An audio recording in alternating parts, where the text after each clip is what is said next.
আমরা বিভিন্ন অভিযোগের প্রেক্ষিতে বিভিন্ন এলাকাতে গিয়েছি। আমরা আমাদের পাইপলাইনগুলো চেক করেছি, চেক করে দেখলাম যে সেখানে কোনো ময়লা নাই, পোকামাকড় নাই। আমরা ধারণা করছি যে ওয়াটার ট্যাঙ্কিতে এটা আছে অথবা বিল্ডিংয়ের যে রিজার্ভোয়ার আছে এর নিচে, বিল্ডিংয়ের নিচে সেখান থেকে আসছে। আপনি ধারণা করে বলছেন কেন?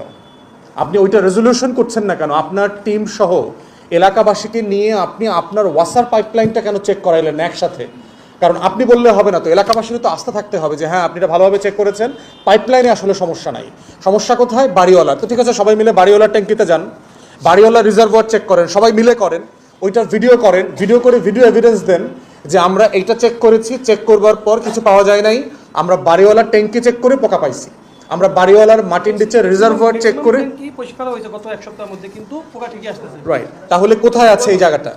একটা গুরুত্বপূর্ণ জায়গা হচ্ছে, যেটা আমার সহকর্মী বলেছেন, যে খোরাখুরির কারণে কিন্তু এই সময়টাতে উপদ্রবটা বেশি হয়, যেহেতু অপরিকল্পিত, সবাই ইচ্ছামতো খুঁড়তেছে এবং সেই জায়গাটাতে আপনার ওয়াসার যে পাইপলাইনটা আছে সেটা ক্ষতিগ্রস্ত হচ্ছে। আমরা বোধ করছি যেহেতু এখন কোনো স্থানীয় সরকার নাই, আপনার ফ্যাসিবাদ বিরোধী আন্দোলনে সক্রিয় ছিল এমন কাউন্সিলরদেরকে যদি পাওয়া যায় বিভিন্ন শহরে, পৌরসভায়, আমরা তাদেরকে বারবার বলেছি যে পরামর্শের উপরে ভিত্তি করে একটা কমিটি করে তাদেরকে নিয়োগ দেওয়া দরকার। যেখানে নাই সেখানে হচ্ছে নাগরিক সমাজের প্রতিনিধি আকারে দেওয়া দরকার, যারা গণশুনানির মাধ্যমে বিভিন্ন সেবাকে এনশিওর করবে, ওয়াসার সাথে বসবে, ডেসার সাথে বসবে, বিদ্যুতের সাথে বসবে, তারপরে সিটি কর্পোরেশনের সাথে বসবে। এখন যেটা হয়েছে যে বাংলাদেশের নাগরিকরা হচ্ছে একটা এতিম রাষ্ট্রের নাগরিকে পরিণত হয়েছে। তার কেন্দ্রীয় সরকারের সাথে স্থানীয় সরকারের কোনো যোগসূত্র নাই, তার অভাব অভিযোগ শুনবার মতো কোনো প্রতিষ্ঠান নাই।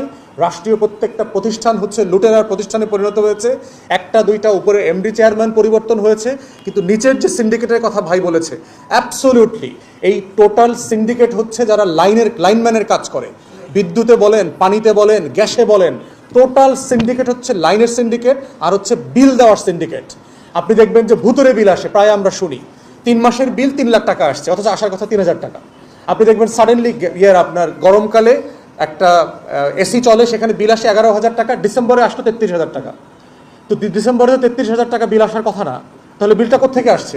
আবার আপনি বিল দিয়ে আসছেন, আপনার কাছে রিসিট আছে, পরের মাসে 3 মাসের বিল সহ বকেয়া রিসিট পাঠাইছে, না হলে আবার লাইন কেটে দিচ্ছে। প্রচুর ব্যবসায়ীরা আমাদেরকে অভিযোগ করছে যেই লেভেলের ইউনিটে, তার ওখানে আপনারা জানেন যে থ্রেশহোল্ড আছে, যে কত হাজারের কত ইউনিট খরচ করলে আপনি কোন থ্রেশহোল্ডে পড়বেন। যিনি কম থ্রেশহোল্ডে পড়ার কথা, এইরকম একজন ব্যবসায়ীকে একটা উপরের থ্রেশহোল্ডে পাঠায় দিয়ে তাকে 23 লক্ষ টাকা বেশি গ্যাসের বিল দিতে বাধ্য করেছে। তা না হলে লোকজন নিয়ে আসছে, এখনই লাইন কেটে দেবো। এখন একটা রপ্তানিমুখী গার্মেন্টস ইন্ডাস্ট্রি, যিনি হাজার হাজার কোটি টাকার ব্যবসা করেন, তখন তাকে চিন্তা করতে হয় যে আমি এখন 23 লাখ টাকা দিয়ে গার্মেন্টসটাকে বাঁচাবো কিনা। আমার